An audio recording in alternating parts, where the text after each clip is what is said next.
जो इस वक्त की एक और बड़ी खबर आ रही है वो आपको बता देते हैं। कर्नाटक के दक्षिण कन्नड़ जिले में उदयपुर जैसा कांड सामने आया है। यहां बीजेपी युवा मोर्चा के जिला सचिव प्रवीण नेट्टारू की हत्या के बाद हंगामा मच गया है।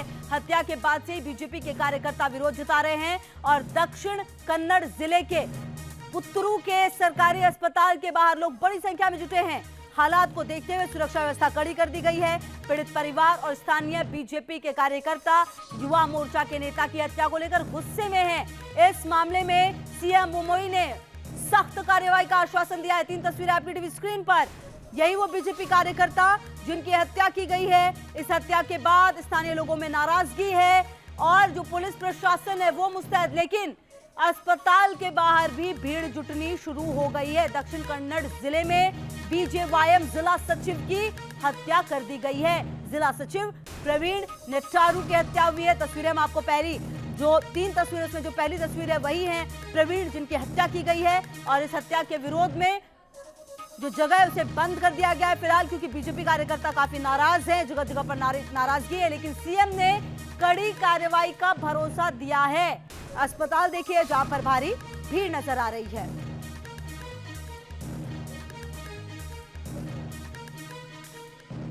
और चलिए यासिर मुश्ताक हमारे सहयोगी ज्यादा जानकारी के लिए इसी खबर पर हमारे साथ जुड़ गए। यासिर, अस्पताल के बाहर भीड़ है, सीएम ये आश्वासन जरूर दे रहे हैं कि कार्रवाई होगी, लेकिन कब, क्या जानकारी इस केस के रिगार्डिंग अब तक सामने आ पाई है?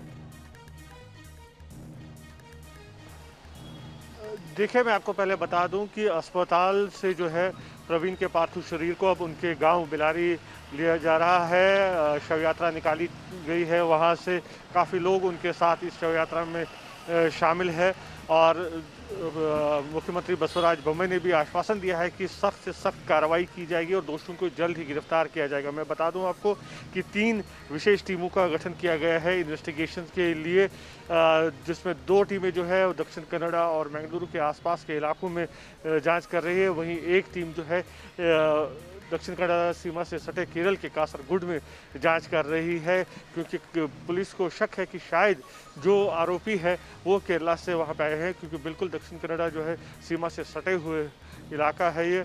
यही वजह है कि एक टीम जो है वो केरल में जांच कर रही है।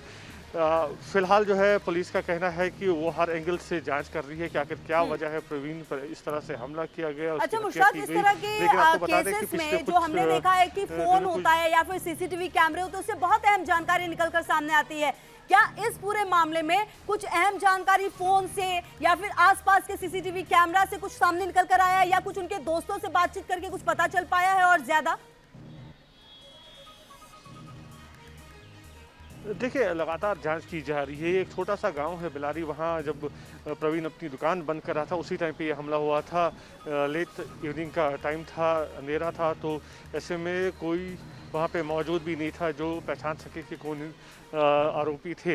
लेकिन जो जांच में अभी तक पुलिस को पता चला है कि बाइक पे 3 लोग आए थे, उन्होंने ही हमला किया था और बाइक फिर जो है केरल की तरफ चली गई थी, सीमा की तरफ, केरल सीमा की तरफ चली गई थी। यही वजह है कि केरल में भी जांच की जा रही है। सीसीटीवी फुटेज जो इस गांव के बाहर लगे हुए हैं उनको फुटेज को भी खंगाला जा रहा है, साथ ही फ़ोन रिकॉर्ड्स भी जो है वो खंगाले जा रहे हैं। प्रवीण और उनके दोस्तों के फ़ोन रिकॉर्ड्स खंगाले जा रहे हैं। आपको बताना चाहूँगा कि कुछ दिन पहले इसी इलाके में एक मसूद नाम के युवक की हत्या की गई थी। इस मामले में 8 लोगों को पुलिस ने गिरफ्तार किया था, जिसमें सुधीर शामिल था और उसके 7 और साथी थे। पुलिस इस एंगल पे भी जांच कर रही थी कि क्या कहीं ये बदले की भावना से तो नहीं किया गया है ये अटैक, क्योंकि मसूद जो था वो भी कासरगुड का रहने वाला था, कासरगुड केरल में आता है, कासरगुड का रहने वाला था। तो इस एंगल पे भी जांच की जा रही है, लेकिन फिलहाल पुलिस ये नहीं बता पा रही है कि आखिर क्या वजह थी, असल वजह थी। देखिए मुश्ताक, एक सवाल ये भी बनता है कि जिस तरह से जो खबर सामने आई, कन्हैया को लेकर भी एक समर्थन किया था, क्या ये भी वजह हो सकती है? और सवाल ये भी, दिन दहाड़े जिस तरीके से इनकी हत्या की गई है, सवाल कानून व्यवस्था पर, सवाल प्रशासन पर भी पूरे तरीके से उठते हैं। जी बिल्कुल, देखिए जैसे मैं आपको बता रहा था कि हर एंगल से जांच हो रही थी। प्रवीण एक बीजेपी कार्यकर्ता थे, एक्टिव कार्यकर्ता थे, सोशल मीडिया पे भी काफ़ी एक्टिव थे।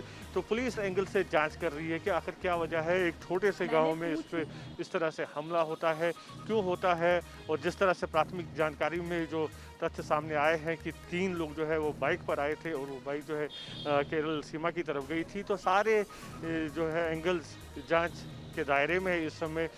अब सारा कुछ साफ तभी हो पाएगा जब आरोपियों को पुलिस गिरफ्तार कर पाएगी। हालांकि अब फिलहाल जो है हालात नियंत्रण में है वहाँ पे, लेकिन तनाव ज़रूर है क्योंकि लोग गुस्से में है। सुबह हमने देखा अस्पताल के बाहर भी लोगों ने विरोध प्रदर्शन किया। एक तरफ वो नाराज़ है कि बीजेपी के कोई बड़े नेता जो है वो अस्पताल नहीं पहुंचे, दूसरी तरफ इस हत्या को लेकर भी काफ़ी आक्रोश था उनमें कि आखिर ऐसी हत्या कैसे हो सकती है। दिन दहाड़े कैसे कुछ लोग आकर प्रवीण को ऐसे मार सकते हैं। इससे हमने देखा, इससे पहले भी फरवरी के महीने में शिमोगा में बजरंग दल कार्यकर्ता हर्षा की हत्या हुई थी। उस समय भी हमने देखा था किस तरह के हालात बने थे। हालांकि पुलिस ने वहां पे तुरंत कार्रवाई की थी और सभी आरोपियों को गिरफ्तार कर लिया था, लेकिन फिलहाल यहाँ पे पुलिस की कोशिश लगातार जारी है आरोपियों तक पहुँचने की। बिल्कुल। अच्छा मुश्ताक, एक सवाल ये भी है, जिस तरह से आप ये बता रहे हैं कि अस्पताल से अब जो शव है उसे लेकर शव यात्रा निकाली जा रही है, भारी भीड़ है, अंतिम संस्कार कहां पर होना है, किस तरीके से होना है, और सबसे बड़ी बात ये कि क्या परिजनों से आपकी कुछ बातचीत हो पाई है? जी बिल्कुल, देखिए परिजन काफ़ी नाराज़ है, प्रशासन से भी नाराज़ है क्योंकि उनका कहना है कि अगर पहले से ही पुलिस सतर्क होती, प्रशासन सतर्क होती तो शायद ऐसी घटना न होती। क्योंकि पिछले कुछ महीनों से जिस तरह के हालात कर्नाटका में है और देखा गया है कि किस तरह के विवाद सामने आए हैं, ऐसे में अगर प्रशासन सतर्क होती तो शायद ऐसी घटना नहीं घटती। और अंतिम संस्कार की जहाँ तक बात है तो आज शाम को ही अंतिम संस्कार किया जाएगा, ऐसा परिजनों ने कहा है। बेलारी गांव में ही अंतिम संस्कार किया जाएगा। उसके लिए पुलिस ने भी कड़ा बंदोबस्त किया है इस पूरे इलाके में, क्योंकि हमने देखा था शिमोगा में किस तरह के हालात बने थे जब हर्षा की शव यात्रा निकाली गई थी। तो यही वजह है कि चप्पे चप्पे पर पुलिस को तैनात किया गया है बेलारी और उसके आसपास के इलाकों में। फिलहाल जो है कुछ देर में जो है प्रवीण का पार्थिव शरीर उनका गांव पहुंच जाएगा। अच्छा मुश्ताक, देखिए जिस तरीके से कड़ियां जोड़ी जा रही हैं, ऐसे में कई सारे सवाल भी उठते हैं, क्योंकि जिस तरह से उदयपुर घटना से जोड़कर देखा जा रहा है, क्योंकि जिस तरह से समर्थन हुआ था, लेकिन आजकल सोशल मीडिया के जमाने में बहुत कुछ छुपा नहीं रह सकता। ऐसे में किस तरह से समर्थन किस तरह से रहता था, और जिसने भी इस घटनाक्रम को अंजाम दिया, ये माना जाए कि बहुत कुछ छुपा हुआ रहेगा नहीं। लेकिन सवाल ये है कि जब ये घटनाक्रम हुआ है उसके ठीक पहले किस तरह की घटनाएं रही हैं, और सबसे बड़ी बात ये कि आज इस युवा नेता के साथ ये हुआ है, क्या पुलिस ऐसा भी सोच रही है कि इस तरह की घटनाएं दोहराई ना जाए किसी के साथ? इस एंगल से भी जांच हो रही है, क्या किसी को और भी धमकी आई है? कुछ ऐसे फोटोज, कुछ ऐसे सोशल मीडिया पोस्ट भी वायरल हो रहे हैं, क्या इंटरनेट सेवाओं को भी बंद करने पर ध्यान दिया जा रहा है? क्या ये भी विकल्प है? देखिए फिलहाल इंटरनेट सेवाओं को बंद करने पर कोई विचार नहीं हो रहा है, लेकिन हाँ देखिए जिस तरह से सोशल मीडिया पर पोस्ट वायरल हो रहे हैं, हमने देखा उदयपुर घटना के बाद किस तरह से लोगों ने अपनी भावनाएं जाहिर की है और ये एक्शन रिएक्शन हमने देखा दोनों तरफ से किस तरह से सोशल मीडिया पर हो रहा है।